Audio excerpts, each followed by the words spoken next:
Hello.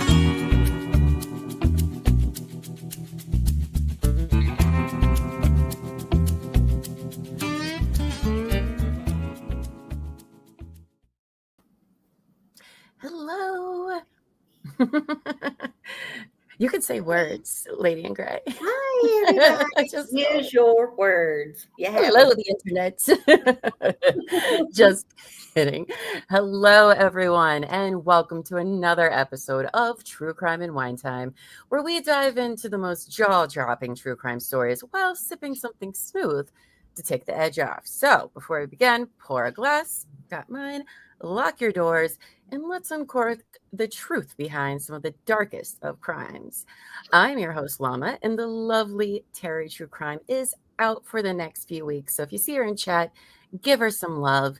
So I'm going to be bringing some co-hosts, some guest co-hosts over the next couple of weeks. And I brought the lovely, point this way, I think, the lovely Lady in Gray with me again tonight. I'm so good at the peer pressure, apparently. Yes, you are. I'm trying to spread it too. Hi, y'all. I had so much fun last week. I just had to return and talk about a very interesting case that took decades to reach resolution. Yes. Oh, I'm so excited about tonight. Yeah. But before we begin, if you're watching us on YouTube, please hit that like button, subscribe, turn on the notification bell so you never miss when we go live or drop an episode, because we got a lot of shows going on in this channel.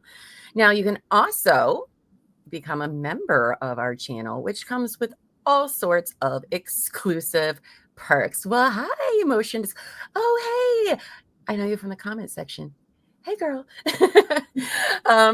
Sorry, shout out there. Just click on the join button and pick whichever tier works for you. We have a lot of stuff coming our way for our members, including a brand new show that's mostly going to be for members only. So become a member. You can also, if you can't afford that, that's okay. That's fine. Liking and subscribing does wonders for us. But you can also turn on your gifted memberships by when you click the join button. You're going to get like 3 little dots on the right-hand corner, and it'll say turn on your gifts, because we have a lovely chat who loves to gift memberships all the time because they're very generous like that. Now, if you're listening to us as a podcast on whichever platform you're on, please leave a rating and a review, as it helps our little pod get notice. Lady in Gray, why don't you tell us what we'll be covering tonight? Well, okay. You got me messed up here. We are covering part 1 of the story of John List, who was a devout Lutheran father and lived with his beautiful wife and mother in a quiet New Jersey mansion. Very nice place. That is, until he murdered them all. Yeah. It would take 18 years, a clay bust, and an episode of America's Most Wanted to finally unmask the man who thought he could outsmart time and get some long-awaited justice.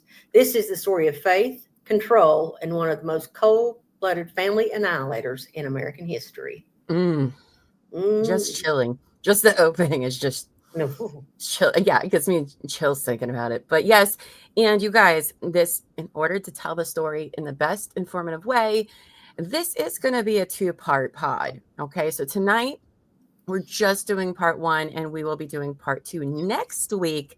So you have to join us for that to find out the conclusion. But Lady in Gray, what are you drinking tonight? Well, tonight I'm just having my normal tonic water with lime.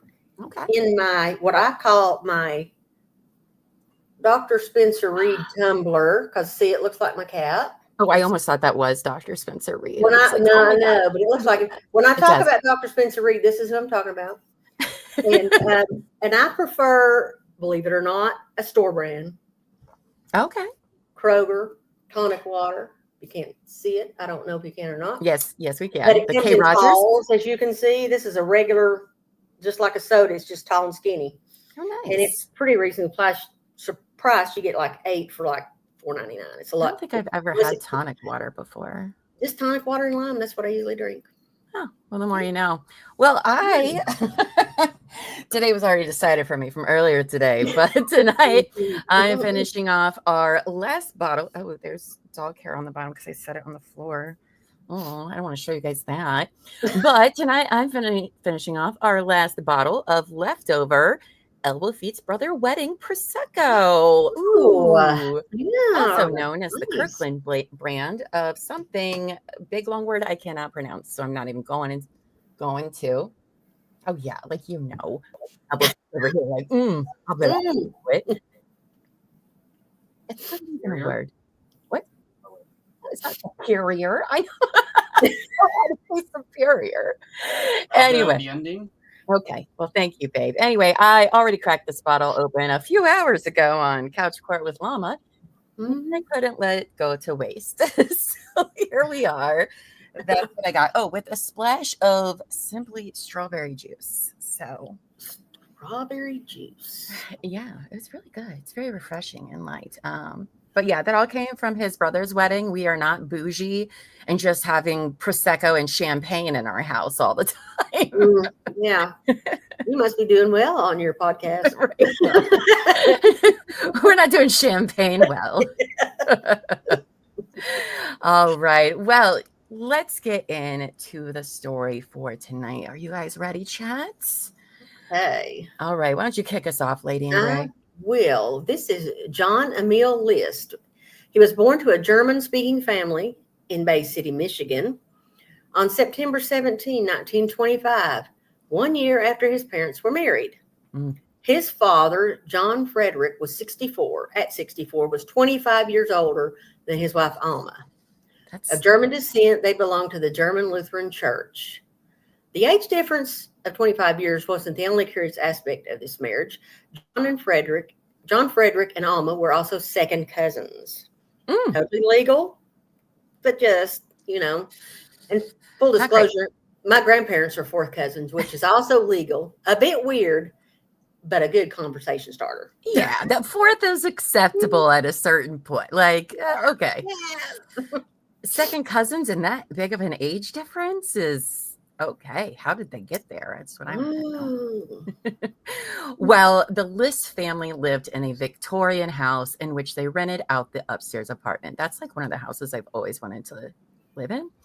But so John slept in the parlor and had no privacy or space for his personal effects, which makes no sense. Look how big that house is.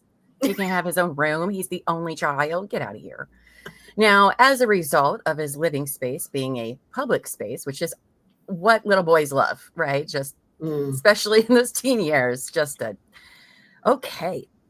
Anyway, so he learned to be neat and to always put his things away so he could blend into the background. Before you go, Sammy Sunshine became a member again. Thank you, Sam. Thank you, Sam. Welcome to the member fam. This is going to mean a lot more later, but John's father only dealt with him through his wife, referring to him as the boy. He was expected to behave, excel at school, and uphold the faith of their church.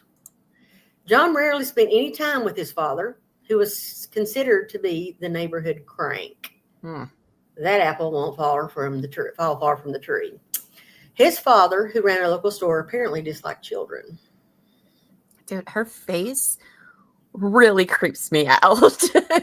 Well, that creeps me out a lot. Don't like it. It does. Yeah. I also don't like her, but yikes. So John's mother protected him and brought him into her social life, which centered on the church.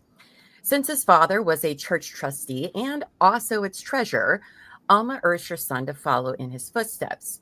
Most nights, they read the Bible together, a practice John kept up until he murdered her. Because as one would does, be that practice, wouldn't it? Yeah. The classic helicopter parent, Alma feared that John might get sick, so she watched him constantly, keeping him dressed up to stay warm and dry. He was not allowed to go out and play with the other boys. She smothered him, giving him the impression that the world beyond her was a dangerous place. For most of his childhood, he accepted this. In high school, John made some friends, but to the surprise of no one, had no girlfriends. After graduating and over his mother's protest, he enlisted in the army. A year later, in 1944, his father died and he went home to attend the funeral. The people noticed that he showed no signs of grief, and already he seemed cold and unmoved. And I have this to say about that. I mean, I have heard that kids who have much, much older parents usually don't have that parent-child connection bond. You know, his dad would have been in his 80s and was notorious for not liking children. So the coldness, I don't think it's John's fault or weird. And I'm going to assure you all, this is the only freebie I'm going to give this man tonight. Okay, this is it. I don't think that makes him a psycho in this point in time for his dad being in his 80s and passing away when he's a young boy. Man, that is, and it's hard on a young boy not to have a father that's closer to him to help him right. Yeah. Well, then after the funeral, John was shipped overseas to the Pacific, but World War II was over before he had a chance to see much action. He came home with an interest in firearms. Oh, yay! And a new acquisition, an Austrian Steyr pistol. Steyr, that nearly 3 decades later, he would use on his own family. Yeah, this guy's a real piece of work. Now, Alma urged John to go into accounting for his career because of his personality, I'm sure. After his career after the war. I forgot. No shade here. No shade to the previous accountant, but you do have a personality, though. You worked with them. Let's be honest, though. I have worked with them. Yes, there's a type, right? Yes, I do. I know what you mean. But his mom wanted to have that job because it was respected, stable, and safe. He attended the University of Michigan in Ann Arbor. Hopefully, A's isn't listening. One of his classmates was named Robert Clark, and John remembered him well enough to later adopt his name as an alias, though Clark could not recall ever having met him. That's so weird. It is. It's kind of funny. It is. Now, Alma visited once a month, and they would go out to dinner and attend church services together, and they loved to do their favorite thing, which was to read and discuss the Bible. So, real party animal. Real party animals. He graduated with a bachelor's degree in business administration, and with his ROTC service, he became a second lieutenant in the Army Reserve. He went on to get an MBA. Just as he was starting a job, he was called into service for the Korean War. Once again, he saw no action, and he ended up stationed in Virginia. Well, he did, however, meet his future wife while living in Virginia at a bowling alley. So that's cute. Helen Taylor had gone out that night with her sister, Jean Seifert. Helen was a recent military widow with a 9-year-old daughter, Brenda. Gosh, those pictures are so old. I know. Oh, it was later said that Helen never really got over losing her first husband, Marvin Taylor, whom she had married as a teenager.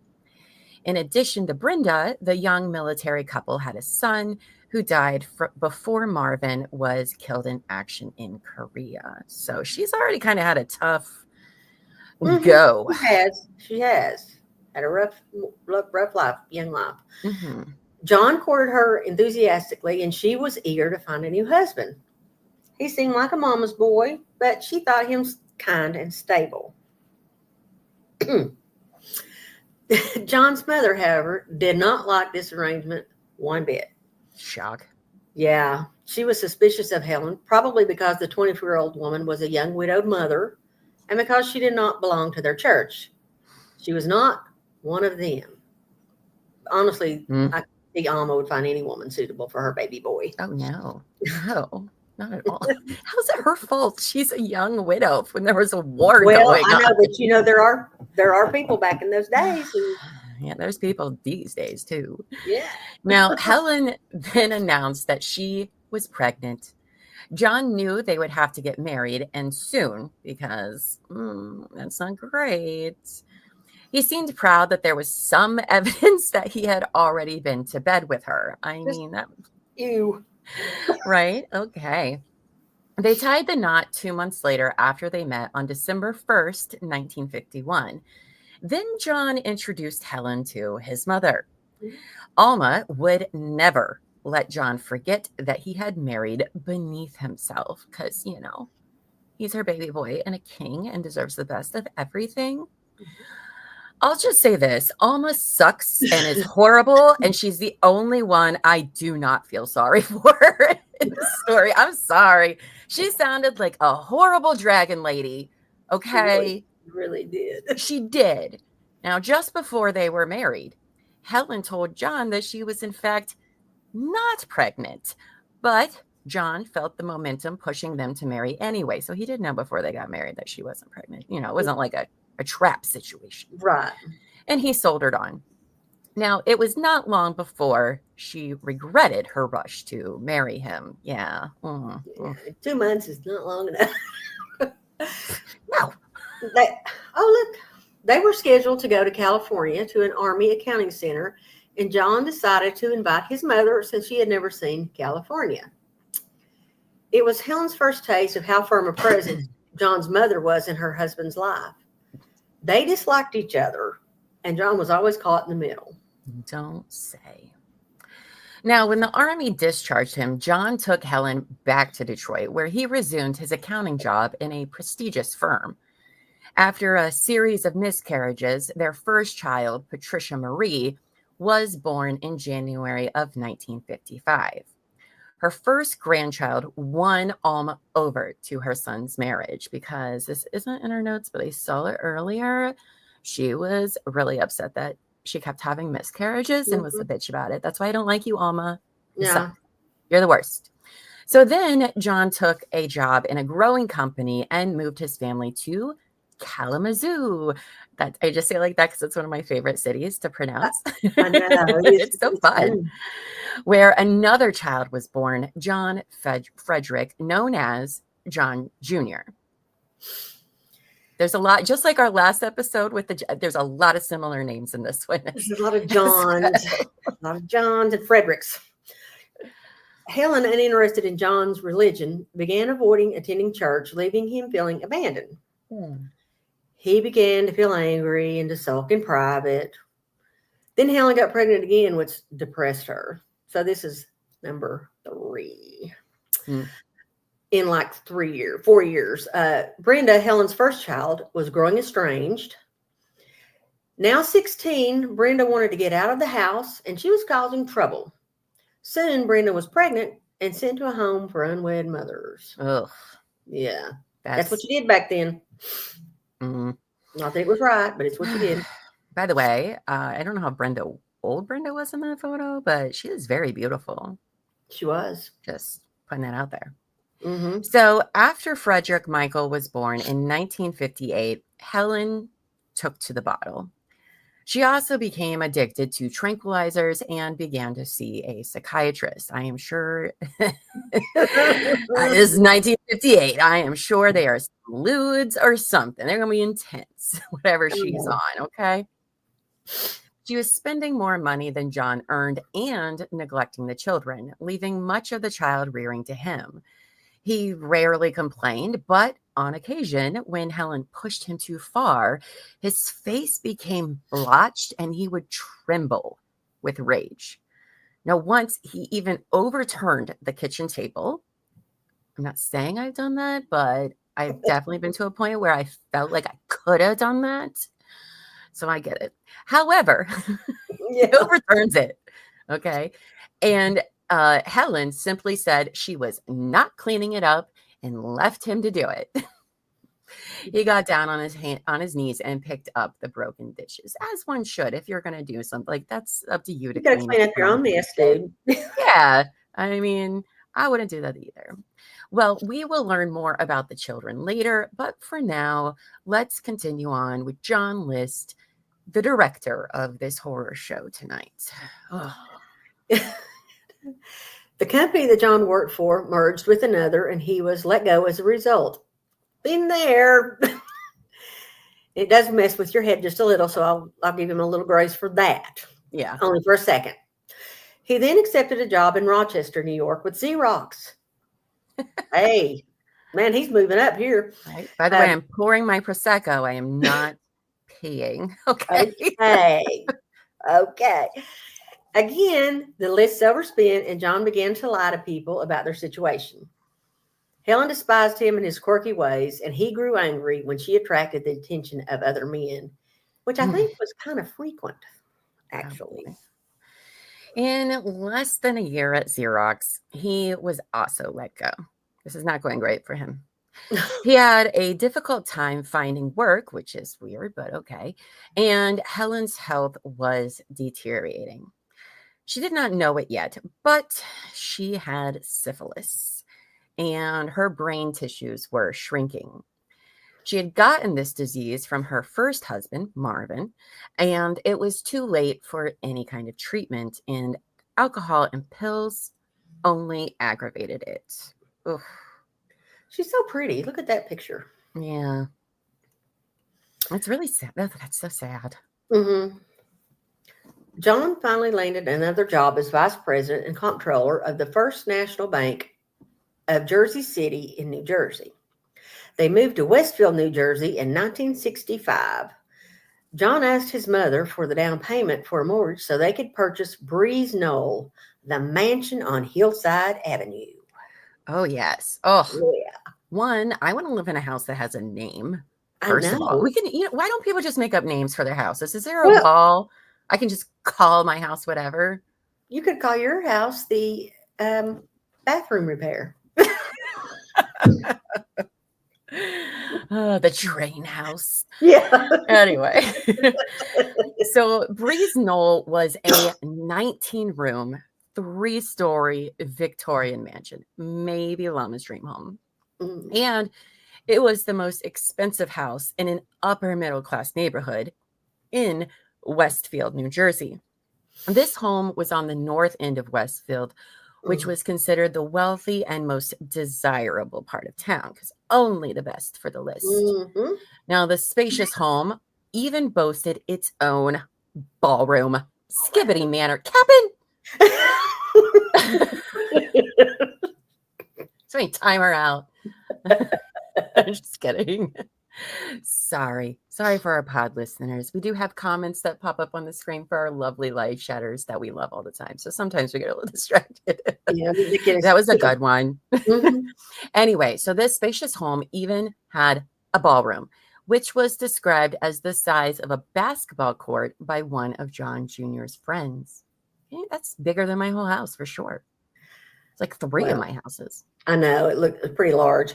Well, Alma readily agreed to loan the money for the down payment on one condition, that she gets to live there with them. Yay! Yay. It's always amazing when your mother-in-law moves in. Yeah. For Alma, the rest of her life would be the unhappiest she ever felt. It's her reward. I think somebody on our team can really relate to this one. Come on in. Once she gave power of attorney over her money to her son, she lost everything she had. I have no sympathy for No. Nope. Well, this new job only lasted a year. No surprise, because it was more a PR job than an accounting job, and it required social skills and the ability to pull in new business. John was no salesman. He also had very limited social skills with his co-workers and supervisors, which if you can't talk to your supervisors, they're not going to keep you around. So, right. I wonder how he even got this job in the first place, because he is not known to be a very personable man. He must do really bang up jobs on interviews somehow. That's all I can figure. He's probably reading that book that I hate that I won't mention, the book that shall not be that named. That one right there. Yes. Mm-hmm. Now is the time. Everybody's reading it now. Oh, yeah. Anyway, very shortly, you guys guessed it, he was fired again from another job. What is this, 4? Are we on 4 now? something like that. Anyway, Yeah. he faced a huge mortgage and high utility bills. You don't say. Not to mention expenses for the family, with children who were becoming teenagers. Unable to tell Helen, he left the house. This fucking guy. I He know. left the house each morning as if going to work, and instead he sat in the train station all day reading the newspaper or a book. That's just what he did. And what's crazy to me is why he bought a big ass expensive home in the first place, knowing damn well they couldn't afford it. I'm sure Alma, though, told him, he was a special little boy in his early days and that he deserved all of the best. But, also, sir, why would you be making a purchase like that? I'd say Helen wanted it too. She liked the stuff. Helen's brain is I know. not up to par. I will give And her he knows that. And he knows that. I will give her that. Yeah, her brain's not quite there. Yeah. No fault of Helen's. He did this for 6 full months, paying the bills from his mother's account, but never telling her how she stood financially. He finally found another job, but it was in New York and it paid substantially less.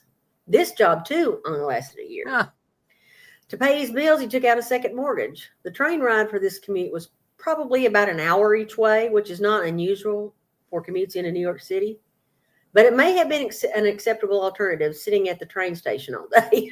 If you're going to sit, at least get paid to sit, right?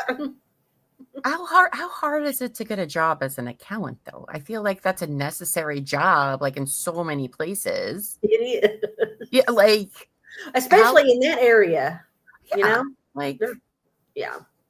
That's what always weirds me out. I don't understand. I don't know either. Well, you guys, Helen was diagnosed with cerebral atrophy, which is that's not good. It's really bad for your brain. And John was advised to have her institutionalized, but he refused. And to escape his troubles, he lost himself in his hobbies. Books on military strategy, crime, and weapons. Great choices for hobbies. Yes. Always works out well. It was at this time that he mentioned to his brother-in-law how easy it would be for a person like him to start another life. In October of 1971, he did apply for a firearms registration for home protection. However, he had something altogether different in mind. Yeah. Well, he got another job selling mutual funds from his house. Oh, work from home job? That means he was home all day with Helen and Alma. Helen continued to drink during this time. Of course she did.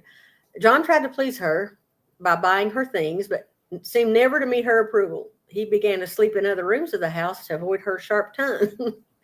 He prayed to God for answers, for help in some form, but he did not get it. His home, bought to be a haven from the world, was becoming a burden. Well, yeah. Yeah, well. To add to his troubles, the social upheavals of the 60s were dissolving society as he knew it. Oh, my goodness. Terrible. Oh, gosh. And he felt trouble at every turn. It seemed to him that his life was disintegrating, and for a rigid man who needed control, it was a disaster. And it was a disaster for the most part. He's a disaster. He began to take a very firm hand with his children, trying to force them to obey his rules, which always goes well. Always goes well. Mm-hmm. Those evil 60s. I know, right? Mm. Now, before we go further, let's take a few minutes to meet the List children. In interviews with their childhood friends, they seem to be relatively normal teenagers, the kind of kids most would like to hang out with. Look at how adorable they are. They're so cute. They're so cute. Ooh. The oldest was Patricia, also called Patty or Pat by her friends. She was almost 11 when they moved to Westfield, and she was 16 when she was murdered by her father. Mm. Look at her hair. It's gorgeous. A junior at Westfield High School, she was a good student at school and had joined the community theater group just the year before she was killed. This most recent passion of hers brought resentment from her father. He did not like theater kids. He vehemently opposed her taking on adult roles, as well as having general misgivings about what he considered to be a subpar vocation or hobby.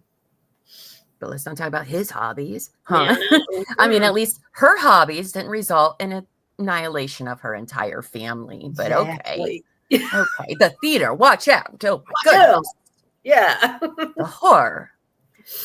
Well, her friend Ed Sardaki was in the theater group and a few years older than Patty.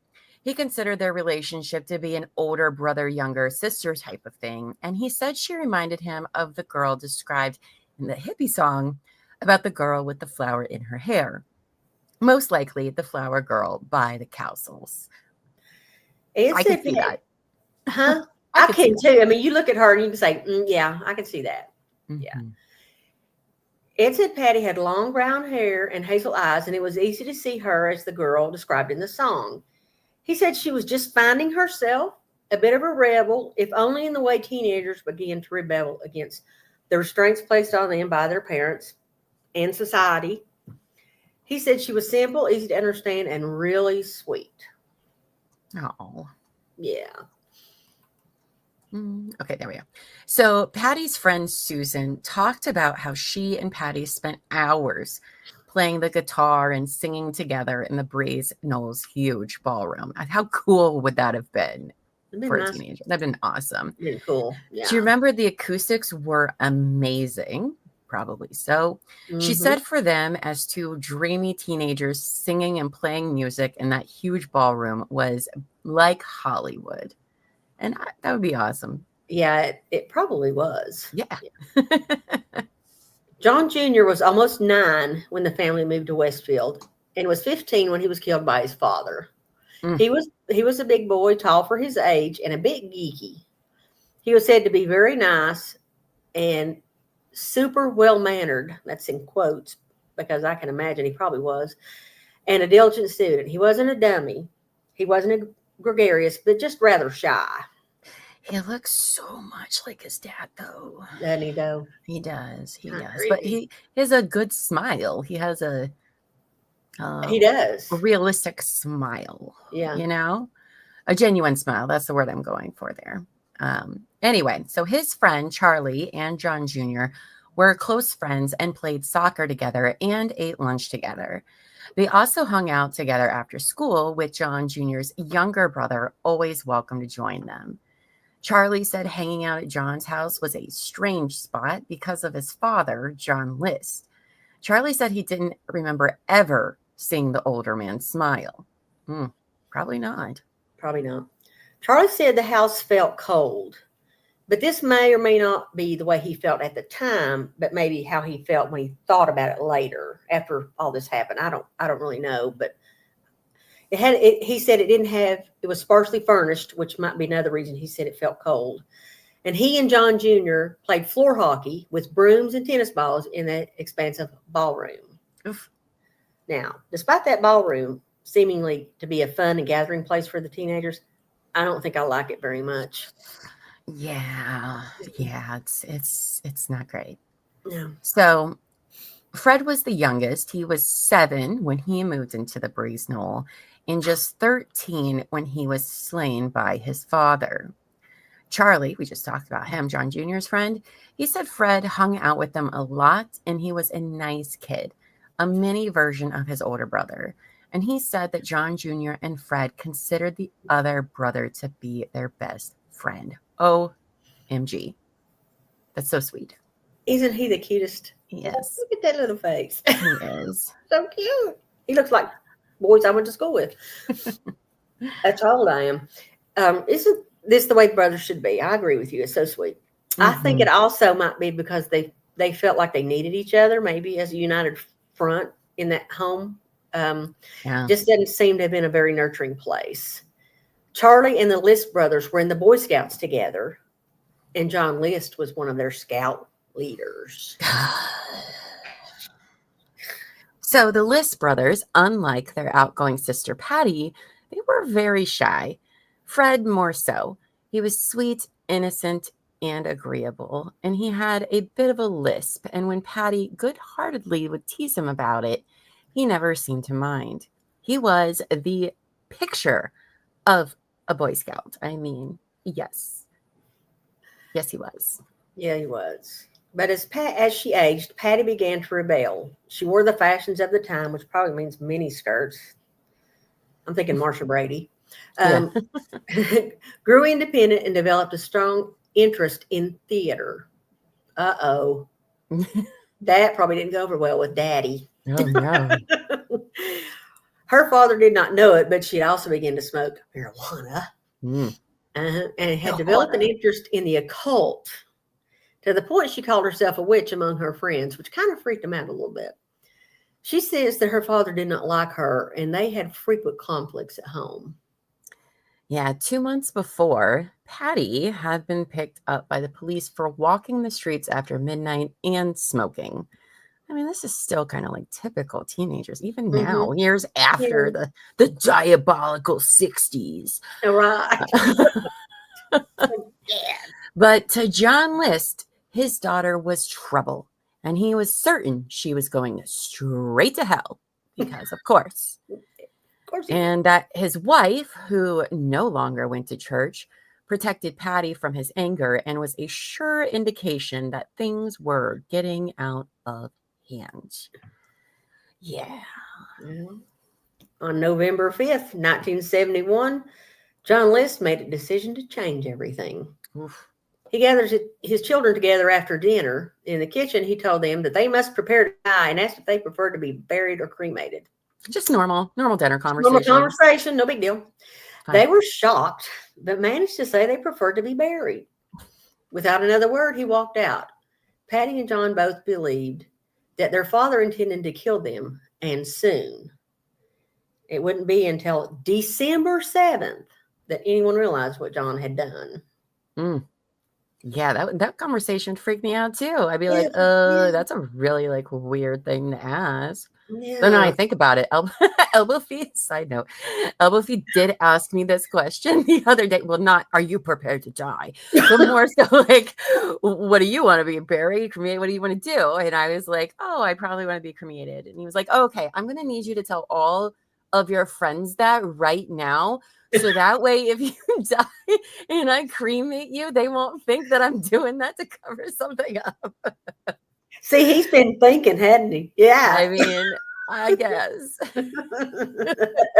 Yeah, what Amos said, you just told us all. Well, yeah, but still investigate it, though, just in case. I'm just kidding. Yeah. Anyway, back to this story. So the List children were close to each other, but their parents were a different story. While their often bedridden mother seemed supportive of them, John List was distant, judgmental, and detached. Shocking. He would drive neighborhood kids off his yard if they dared walk across it. He even threw rocks from the gravel driveway at them, which of course caused them to cross his line just to set him off. Of course. John List was literally the original get off my lawn guy. And I don't think we included this in our notes, did we? But he does this thing when he mows the yard, what he's wearing. We'll get to that in a minute. Okay. I couldn't remember if that was like in the notes or my research of it, but okay. Well, if you don't bring it up, then we'll we will definitely talk about that because we have to. Okay, sure. While his children tried to be respectful of their father, Helen felt is that where I'm supposed to be? Yeah, it is. Yes. No such compunction to be so with her husband. She belittled him often and was even overheard by their pastor telling John, if you were half the man my first husband was, we wouldn't be in this position. She idolized her first husband. It was rumored there was a photo of him in her bedroom. So she seems to have forgiven Marvin for his infidelity and infecting her with syphilis. But she does have a right to that notion. If she wants it. I mean, Her brain is also atrophy. Like, I it's know. not, where is she going? I know. She just, Because of Marvin, but that's I okay. know. So, in John's mind, Marvin was seen as a Korean War hero, while he had nothing to show for his military experience. John felt his structured world was falling apart. His marriage was ill-fated from the start and miserable. His children were rebelling, and he worried they would follow their mother and pull away from the church. And he was unemployed and seemingly unemployable. I'm going to go with it's because of his personality and the aura he gave off. Like, there is no reason a man like that, with that experience, should have. I mean, you're not even talking to people a lot of the time. How are you? No, you don't talk to people a lot of the time, which is why I liked it. You don't have to people that much. You just when you would. I wonder what Ava would think of his aura. Good big brother joke. Love Yes, that. it was. Everyone in the List family truckster was hurtling toward the cliff, and rather than apply the brakes, John was in cruise control. He decided to put the pedal to the metal and take his family with him on a swan dive over the cliff. Yeah, that probably would have been nicer had they done that than what he is about to do. Yeah, they didn't go to see Wally Moose or whatever his name was. So for the past month, a neighbor next to the mansion on 431 Hillside Avenue had noticed all of the lights on in the house and thought it was quite odd. She knew the List family had been away on vacation, but now the lights were burning out and the house appeared abandoned, although she spotted a strange car in the driveway on several occasions. She finally decided to notify the police at this point. Well, around this same time, the neighbor picked up the phone. Patty's drama coach, Ed Iliano. I just got the creeps looking at his picture. Had his own concerns, so he decided to check them out. Patty was supposed to be at a rehearsal for an upcoming play and had not even sent him a note to say when she was returning from North Carolina. He went to the house several times in this month that all this is going on and finally decided to get the police involved, but they were already on their way. Oh. While he was there. Now, finding a window unlatched, the officers entered the house. There was no heat, so the temperature inside was almost as cold as outside. Clearly, no one was there, although they heard church music playing loudly over an intercom system. The police seemed, or the police, the place seemed barren of furniture, as if the family had moved. Well, I just don't think they had furniture, but they probably didn't. Can you buy a house like that? You can't afford the furniture to go in it. What's the point of buying it? No. The officers made their way through the empty dining room and into the pantry, where they noticed dark stains on the walls. In the kitchen, the striped floor was stained with dark streaks, as was the hallway beyond. They noticed that a terrible smell was getting stronger from down that direction and knew that something terrible had happened. It appeared as if someone had tried unsuccessfully to clean up blood. I'm just wondering, I can't really tell, is that blood on the door or is that an elephant door I think stop? it's a door stop. You think it's an elephant? Okay. Because I was like, oh, that's really cute. And then you were like, then I was like, maybe it's not. Yeah. Or is it what an elephant shape? I don't know. Yeah. So the police followed the stains down the hallway towards the ballroom. In one area near the fireplace, there appeared to be mounds of clothing stacked up, and the odor in there was heavy. When their eyes adjusted to the dark, they looked at 4 corpses placed side by side on Boy Scout sleeping bags.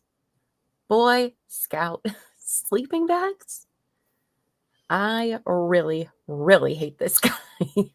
Do not like it. Yeah. There were rags over their faces, trails of blood up to where they lay, indicating that they had been dragged there from other rooms. The drama coach immediately identified them as Helen List and her 3 children. The 3 children lay side by side, and Helen was placed at a T angle above their heads, and it was clear that they had been there for some time. Mm. Oh, look, a police sketch. Well, yeah, they even did those back in 1970, whatever. Yeah. Okay. Yeah. Massachusetts State Police. That's right. It's not a new concept to do a sketch or a diagram. Goodness. Yes, stick men. Yes, but at least they tried. At least they have a diagram. And they took measurements, it looks like. So it looks like they measured it and everything. Now, the officers checked the rest of the house while the eerie organ music continued to play, and soon found John List's mother, Alma, murdered in the attic. Mm-hmm. She had been closed into a storage hall off the kitchen, and a dish towel was placed on her face. She was positioned on her back, knees spread, and her calves under her, as if she had fallen to her knees and then gone over backwards. They lifted the towel and saw an expression of horror on her face. Mm-hmm. And she had been shot above the left eye. And I will say that is exactly what it looks like. It's exactly what it looks like. And so that's not going to be shown here. No, we're not showing that here. Mm-hmm. You can find it yourself. But yeah. Because really the YouTubes don't like when we do that. But also it is kind of gross. Yeah. So more police arrived and lights were brought in to reveal the killer's MO. Helen had been shot in the left side of the head in the kitchen and dragged by the feet down the hall to the ballroom. Her arms were heavily streaked with blood. The killer had left her with her nightgown ridden up, exposing her thighs, and her stomach was badly distended. Mm. Patty lay on her left side. She was wearing a coat as if she had just come in. She too had been shot in the head and then dragged to where she lay. Fred was on his stomach, also wearing a jacket. There was a pool of blood under his head, and both the brother and sister appeared to be merely asleep. Now, John Jr. was another matter. His winter jacket was unzipped, showing that he had been shot repeatedly in the chest and face, an attack more savage than the others had suffered. The house was searched to determine the killing pattern. Walls and floors were streaked with blood, and efforts had been made to clean up. Blood-soaked towels and newspapers, now hardened, were found in paper bags in the ballroom and the kitchen. It looked as if the killer had expected to take them with him out with the rest of the trash. Bullet holes in several walls indicated that many shots were fired. It was Westfield's first murder in 8 years, and it was a slaughter. I was going to say, this isn't even a murder. This is a freaking mass murder for the times, you know? Like, holy crap. I know. Now, Dr. Ehrenberg, a Union County medical examiner, arrived. When he examined John Jr., he suspected the kid had put up a fight since he had been shot multiple times. But looking more closely at the bodies, there was apparent disintegration of the fingers and toes, and small maggots had begun their work, and the bodies were bloated. A neighbor, a doctor, came in to identify the bodies, and he mentioned that there was one member of the family who was not present. Oh my gosh, who could it be? Okay. Oh, the children's father, John List. Oh. Well, wonder where he's at. While the officers talked over what they knew of the man, a discovery was made in what appeared to be an office. On the filing cabinet were taped a group of notes, each addressed to a separate person. One told of the location of keys to the file cabinet and urged the finder of the note to contact the proper authorities. In the bottom drawer were 2 guns, 9mm automatic and a .22 caliber pistol, and some ammunition. These were impounded and tagged. Well, this freaking guy. So inside the desk was a large manila envelope addressed to the pastor of List Church, Eugene A. Winkle. That's a fun last name. Inside of that were checkbooks, bank books, insurance policies, and tax records. I don't know. Was he just like leaving those to the church or something? Mr. I have no freaking money, so I'm going to kill my family, but I'm going to give all this stuff to the church. Maybe he wanted him to write the last bills, pay the last bills with I don't know what. Anyway, there was also a book that showed List accumulating debts, 5 notes, and a long letter. He expressed condolences to family members, gave advice to associates, because this guy, you want advice from John List. He is so successful in everything he does, obviously. Yeah. And he wrote out the final arrangements for his murdered family. The audacity of this guy. Here's what I want you to do. I made it easy for you. To his boss, he wrote, I'm sorry that it all had to end this way, but with so little income, I just couldn't go on keeping the family together. And I didn't want them to experience poverty. Like it's the boss's problem. I mean, really? Like, you didn't need to live in that house, though. You could have tried. Oh my gosh. His whole I'd rather my family be dead than live in a 4-bedroom house with no ballroom is astonishing to me. I know. And you know who Jesus, because he freaking loves Jesus, you know who Jesus really had a thing for? The poors. Yes. The poors. But not Mr. I'm so religious. No, we can't be poor living in a normal size house. No. Let's kill everybody. I know, guys, terrible. He made the same excuse to Helen's mother, the children's maternal grandmother. He also mentioned that he cannot be sure that their souls remain pure in the future, giving the impression that he believed he had killed them for their own good. So to save his own mother from anguish, he'd killed her too. What a giver this guy is. What a giver. Makes so much sense. Looking out for you. You know, to be honest, I'm surprised he didn't go overkill with Alma, like with what happened with John Jr. I am kind of surprised he didn't blame her for a lot of things. It's like the first I think I've come across that doesn't have, well, he does have super mommy issues, but yes, you know what I mean. Yeah, it really is kind of. Now, so to his pastor, he scrawled a five-page confession, which provided the whole story in detail of how he had done the grisly deed. He said his wife was sick and had been turning away from God. His daughter was doing the same. He had prayed for guidance, but God had not answered him. So he goes to kill them, I guess. That's how he came to that conclusion, but okay. No is an answer. I'm sorry. Right? Like silence is also an answer. It's like, ooh, no, why would you even think I'd give you an answer? But okay. Yeah. So John feared that the conditions of the world would be harmful to his children's souls as they reached adulthood, insisting that he had taken care to ensure that their deaths were not painful. List mentioned that John had put up a fight, but had not suffered long. Then List had gotten on his knees and prayed for each one. I hate this guy. I hate this guy so much. He's like, oh, don't worry. John Jr., who looks just like me, that got shot a bunch of times, he didn't suffer long, even though we looked eyes the whole time as his own dad is shooting him. You don't think that emotional pain was worse than the physical pain? You know it was. It was terrible. Right? Ooh. Ugh. He gave detailed instructions for cremation with services that would ensure a quick passage to heaven.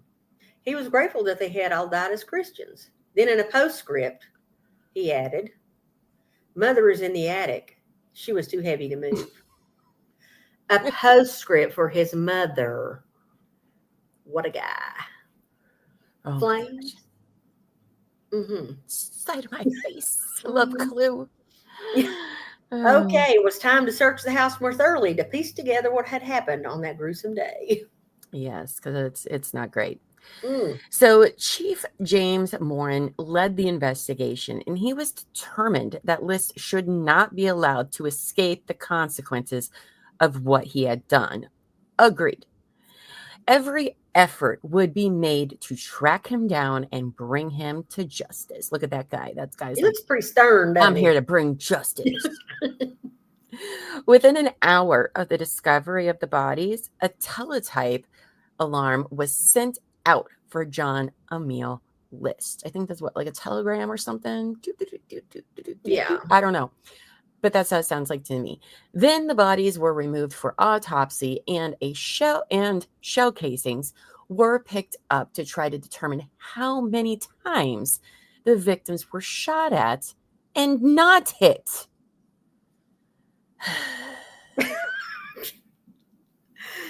It's like a stormtrooper. Sorry,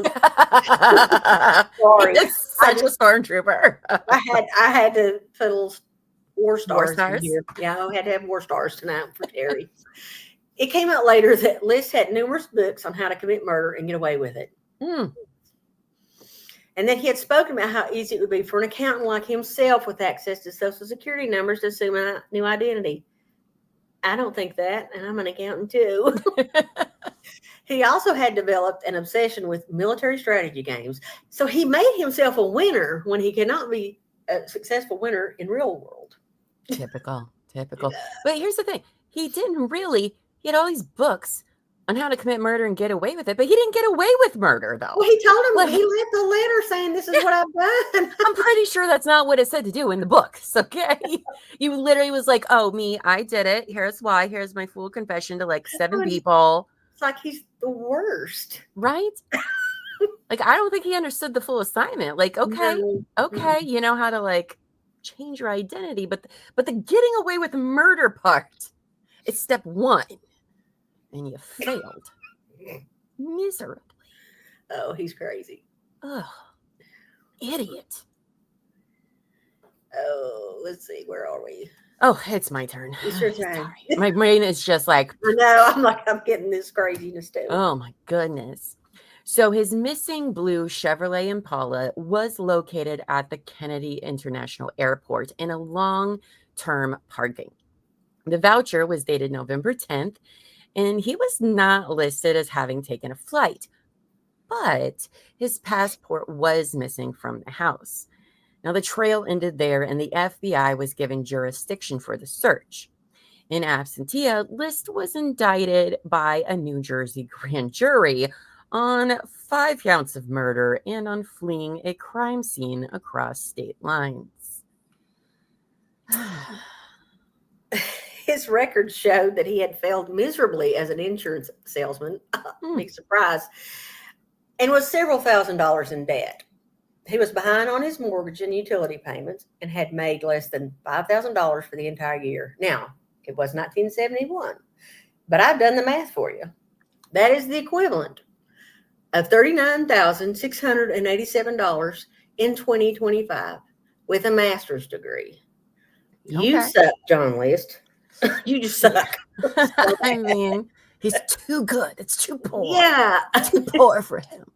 Oh my goodness, this guy is insufferable. So he also owed his mother $10,000 for payment for his house, so double whatever the number Lady in Gray just said. Oh, yeah. And foreclosed proceedings had already started. So he was going to lose this big, beautiful mansion that he could never afford in the first place. That had no furniture in it. Definitely wasn't going to get a good resale value now that it's a freaking crime scene. So good job with that. And he had taken all of his mother's savings as well. Some $200,000, which, what is that? Like $1 million close to now? Probably. It'd probably be more than that.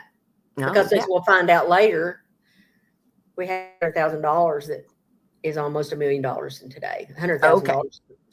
So it's a buttload of money he spent with nothing to show for it. Nope. Except the price on his head.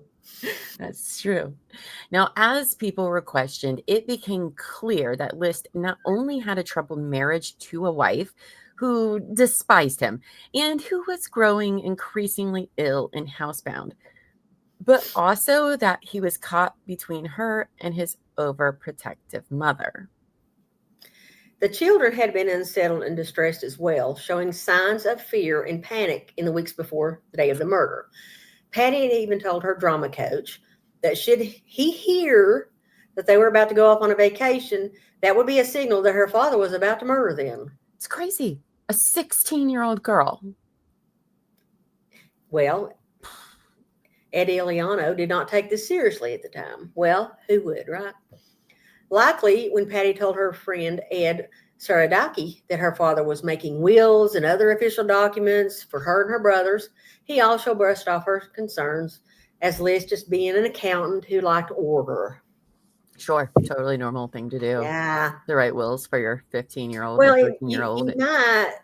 you might do that or have insurance policies for them, but you're not going to sit down and ask them now. You need to be ready to die.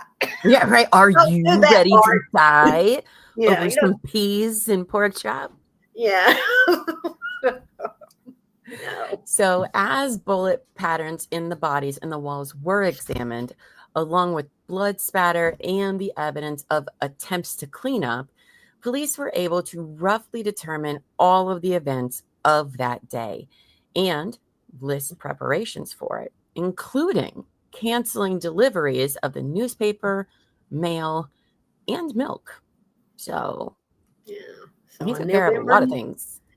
He was checking off his list. He was. It's interesting how he can, like, take care of a budget now and cut back instead of, I don't know, a couple years ago before he's like, oh, guess I got to kill my family now. When he really needed it. On November 9th, 1971, after his children had left for school, List watched the mailman drive away for the final time and then put his plan in motion. The first victim was Helen. She came into the kitchen in a red satin teddy and robe to get something to eat. Oh. List left his first floor office and came up to her from behind as she stood looking out the window. As she sat looking out the window, I'm sorry, she was sitting. He raised his Steyr 9mm automatic handgun about 18 inches from her head and shot her in the jaw. Not even a nice shot. Like, and I don't mean that as in, like, but that can be crude. Like, that's not an instant. I'm pretty sure if it's just in your jaw. Well, he shot her in her head, but it probably was like this side instead of like in back or in front. Okay. I see what you're saying. Okay. So she may have. He probably had it like this. He probably put it close to her and shot her that way, but he was 18 inches away. So. Oh, I was just wondering if, like, she would have suffered or not. You know what I mean? Well, but we'll see. Okay. Because guess what?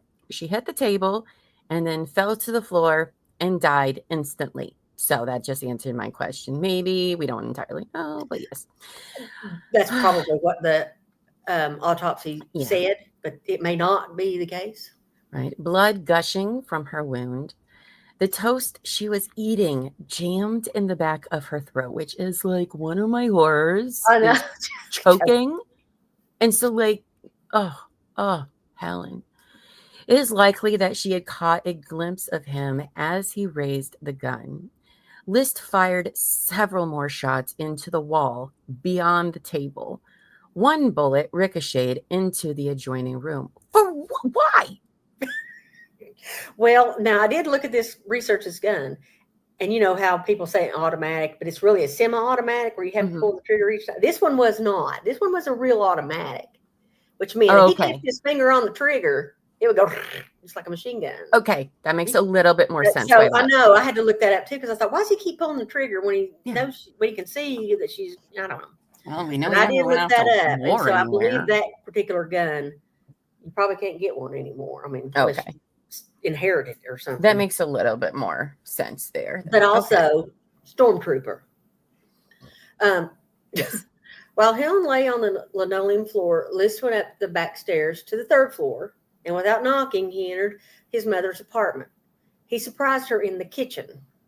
She was holding a plate, waiting for some toast to pop up from the toaster.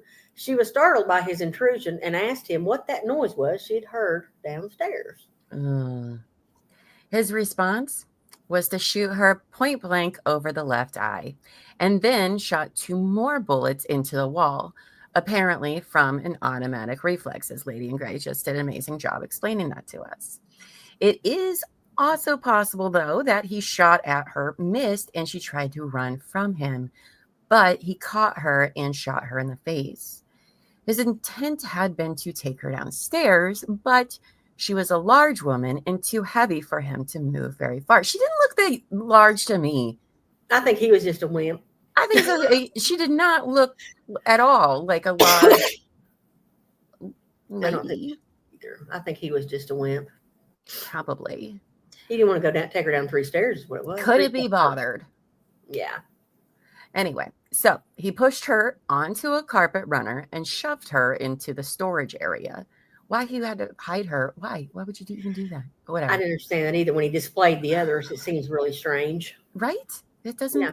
What's the point? It's in the attic. Couldn't figure that one out either. Fallen. Ugh.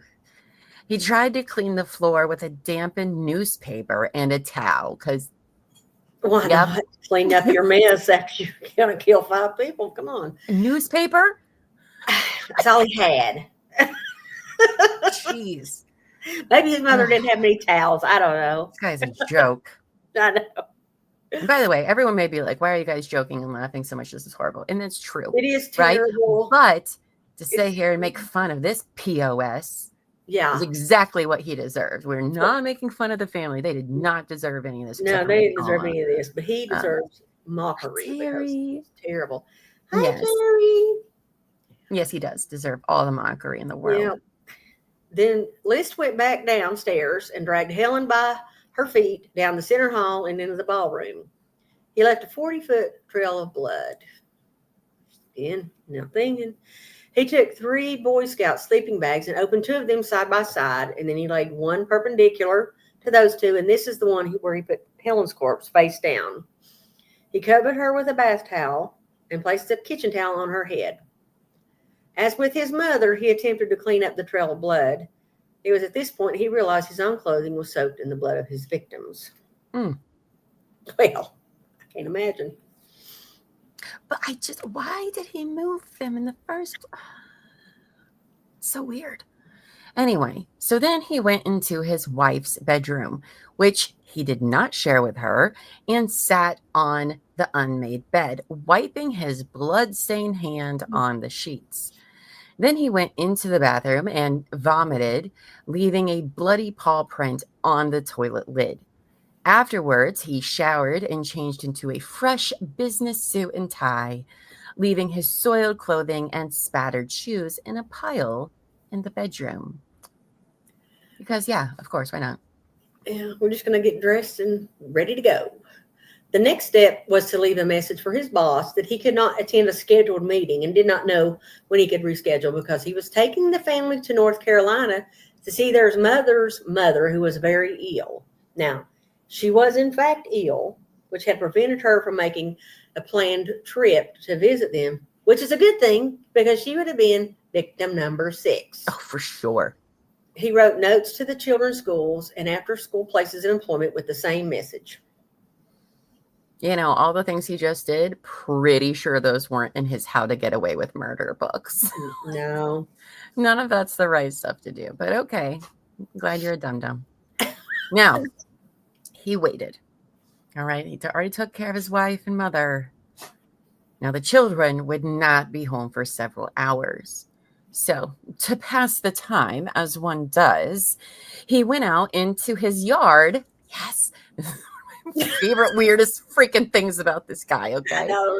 So to pass the time, after killing his wife and his mother, he went out into his yard, dressed in his suit and tie, and raked leaves. By the way, he was known to have mowed the yard in a suit and tie on the reg for some reason. And even if he didn't have a jacket, he was still in a dress shirt and tie. Yeah. Okay. Always that tie. So a neighbor, though, and that day a neighbor saw him, but he, John List, pretended not to notice her. Then he made lunch for himself because he worked up a sweat and he was hungry. He had a very busy morning. So then the phone rang, startling him. Oh. And it was Patty, his oldest daughter. She did not feel well and wanted a ride home. This presented a problem, though, since List had not planned for it, even though he didn't really plan anything. But he didn't plan for this. But he begrudgingly went and picked her up at Westfield High. Oh, look, there's Westfield High School. Mm. Back at home, List hurried to be the first into the house. He crouched behind the door waiting. As Patty entered, he saw her at close range in the back of her head. She fell forward, dying on the floor. List dragged her by the feet down the center hall and placed her on one of the open sleeping bags. Makes me so mad. Mm. List washed up once again, and this time he went to go run some errands, gathering what money he could by closing what was left of his mother's account and also his own. He mailed the letters he had written to the school and places of employment, and those who encountered him later remember how blotchy his face looked and how nervous he acted. By blotchy, they mean hives, right? It sounds like hives. I think red spots from like stress and exertion. Yeah. He probably was sweating, even though it was November. November. Yeah. It's cold in New Jersey in November, yo. Yeah, it is. It was by that Atlantic Ocean, which is cold. Yeah. Later that afternoon, he picked up young Fred from his after-school job. Once again, he hurried into the house and grabbed his gun from behind the kitchen door. Fred did not have time to even remove his coat. He was dead in an instant from a single bullet to the head. List took him to the ballroom and placed him next to Patty, positioning his head to touch his mother's. You know what's crazy? Is young Fred, how old was he? 13, 15? I forget how old he was. 13. He was 13, yes. Well, he has a job. Unlike you, John, the 13-year-old can keep a job. What's your problem? But okay. He had the children get jobs, he said, in order to teach them responsibility, but that's not why. It was for the money. Right, exactly. Yeah. So John Jr. was not expected home until after his soccer practice. So List prepared himself to leave as soon as the last of his children was dispatched. At one point, he looked up to see John coming down the driveway, much earlier than expected. And List was not prepared, but he dared not let John see the mess in the kitchen. John Jr. came in through the laundry room and spotted his father level a gun at him. He grabbed his father's hand, and the bullet that was fired pierced the ceiling. They struggled, and 2 shots went into the floor. Another hit the cabinet, and a 5th hit the dining room window frame. John Jr. dodged away. The next bullet caught him in the back, behind the neck, and another hit him in the head. He fell and broke his jaw. List fired another, but the boy was still alive. With a gun in each hand, he fired wildly, unmindful of the noise, desperate to kill his oldest son. John Jr. crawled across the floor to escape the barrage of bullets from the .22.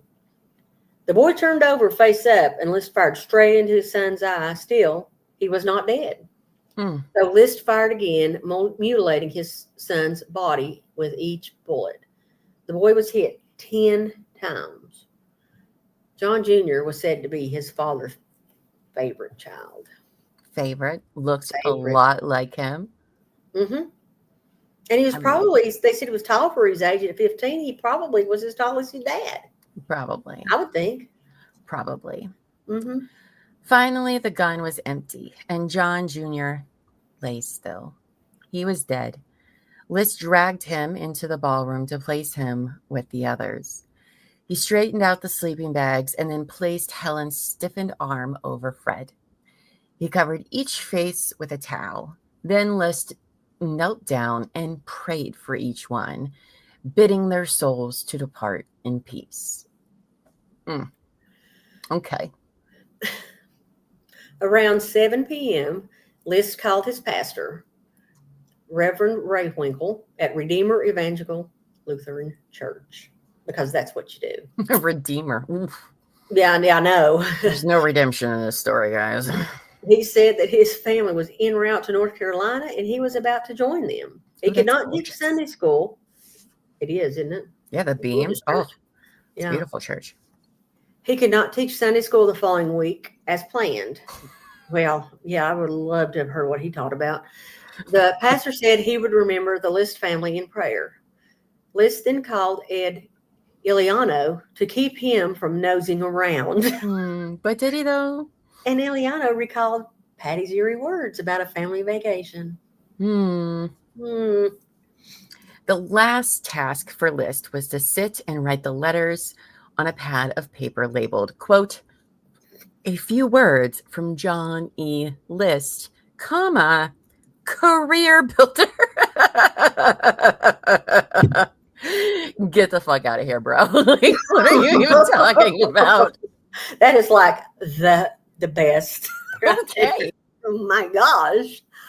Career builder? What you're going to write your manifesto on? Get out of here. What are you talking about? Oh my gosh, I can't even with this guy. No. So he writes all these bullshit letters and he put the letters into an envelope for Reverend Renwinkle, all ready to be mailed. Then he wrote a lengthy confession to the pastor because he was the one person who would understand Yeah. what's Yeah. okay.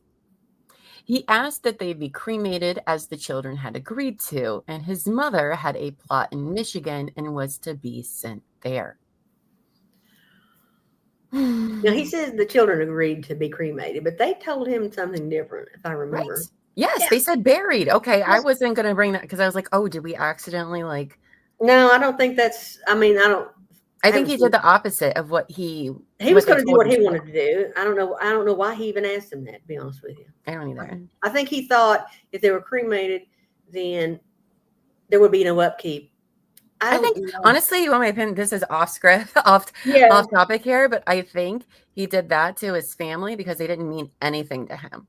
Where his mom is the only person that ever actually meant anything to him. And so she was going to get a proper burial, but not his family, who have only brought him down, made him less of a man. They are the reason he is unsuccessful in life. That's my theory. I don't know if it's true. It's just my theory. It's what vibes I'm getting from this guy. Well, the vibe makes sense to me too. I mean, I hadn't thought about that, but probably for 71, a lot of people weren't cremated back then. No. Not like they are now. I don't know if that's an okay thing for Lutherans. I don't really know that religion myself, because some are like hard nose, some don't matter. I don't know either, but I would think. But the 70s, that wasn't a very popular time for. No, it really wasn't. Those kinds of things. So. No, it wasn't. He also mentioned that he originally had planned this massacre for All Saints Day, but he had been delayed. Well, I'm so sorry, John. What a weird. I know. Why am I telling you this? I don't know, but I had to tell you anyway. Because you have to know it all. I do. That's true. No. Then he asked to be dropped from the congregation rolls. He felt sure that God would forgive him since Christ had died for him along with all other sinners. Okay. Here's my right before we finish this up, can I just say, okay, so he said this is his mindset. And again, I'm not a very religious person. I'm not speaking ill of anyone's religion. Okay. But according to this guy, all right, he says that God and Christ are going to forgive him for murdering his entire family because Christ had died for him and all other sinners. So why was he so concerned that his children and whatnot were going to hell if they were just going to be forgiven for smoking some weed and being in theater? When he, what are we doing here? That's crazy to me. I'm going to quote you my favorite quote from Criminal Minds. It only has to make sense to the unsub. I mean, I'm going to go with nobody is agreeing with people. It does make sense with normal people. Yeah, I'm going to go with this is not a popular belief among these people that this is crazy nonsense. And it is. But why didn't that apply to your family? I don't. Well, it's like people who say, well, it's against their religion to get divorced. My gosh, they can murder. I'm sorry. I forgot Patty smoked after midnight, which is the devil's hour. She's a devil girl. Devil girl. Oh, gosh. Okay. Anyway, so let's wrap this up. So feeling hungry, List prayed again, as one does, and then made himself some dinner. Okay. Which 2 meals he's paid after murder. I'm sorry. Slowly. And okay. No more commentary from me because I'm getting off track because my brain is just like, Drah! Oh, no. Anyway, so he ate some food that he made for himself. He bedded down in the billiard room in the basement. Why in the you have 14 freaking rooms, but okay. 19. Well, one's occupied in the attic. Well, two and are. The ballroom's occupied. Yeah, that's true. You got 17 other rooms, Yeah. but the billiard room in the basement is where I want to be. Yeah. Not far from the bodies of his family. And he slept until dawn because he was exhausted. When he awoke, he turned the thermostat down to 50 degrees, which, again, I have quite why. Wouldn't you want it to be higher? No. Because the bodies would, they're not going to, it's going to slow decomp. I know. Somebody did their How to Get Away with Murder book very well, because it would be the opposite. Then he switched lights on in every room and put music on the intercom system, which is so creepy. And he turned it up loud. He also cut himself. He took scissors. All of the photos in the family album. The time it must have taken to be like, nope. I wonder what he did with all of his faces. Did he throw them away? Did he keep them? No, he must have taken them with him because they didn't have them. That was part of their problem with him. We'll find out. They're like, oh, nobody knows what he looks like ever. We'll find out in part 2. Freaking weird thing to do, man. Anyway, so he cuts the photos out of his family albums of himself, and then with nearly $2,500, which is about $19,843 in 2025, in his pocket, some clothes and a suitcase, and with no one left to think about, he drove away towards a new life, as one does. Well, here's a creepy thing. Ed Iliano, recalling Patty's warning, drove past the house the evening of November 9th and saw that all the lights were on, and he figured everything was fine, and he drove away. I mean, he couldn't have stopped anything, but... No. He could have stopped for what was going to happen next. Yeah. So, I'm not blaming that guy. That guy had... No, I'm not blaming him at all either. No. I know Ed's probably not with us anymore, but we're not blaming you, bro. I'm just saying. Nope. How interesting. Well, with that, that's all we got for you for part 1. So let's do our closing thoughts and wrap up tonight. So we'll start with closing thoughts by Llama. Really, the only thing you need to know about John List is that he was a basic bitch. Okay? He excelled at literally nothing ever in his life. There was really nothing exceptional about him, no matter how much he yearned and probably thought he deserved it. He wasn't a good man, son, friend, husband, father, employee, or Christian for that matter. The only reason he was able to do anything that we will be discussing in next week's part 2 is only because of the time period this takes place. Because as we all saw, he is an idiot at doing what he did. All family annihilators are pieces of shit. And I will give John List credit that in this was the only thing he ever was successful at being in his life. Congratulations, John. Yes, John. Bravo to you. You were at the top of the heap on that one. Right up there. Number 1 big guy. Yeah. I mean, what a guy. Mama's if boy. If he was alive, I'd send him a coffee mug. Number 1 piece of shit. Well, there's a problem with doing that now. Make sure to send it on Father's Day. Yeah, exactly. I mean, what a guy. He's a mama's boy who failed his mama. Not that she was terrific, but still. A husband who failed his wife. Father who failed his children.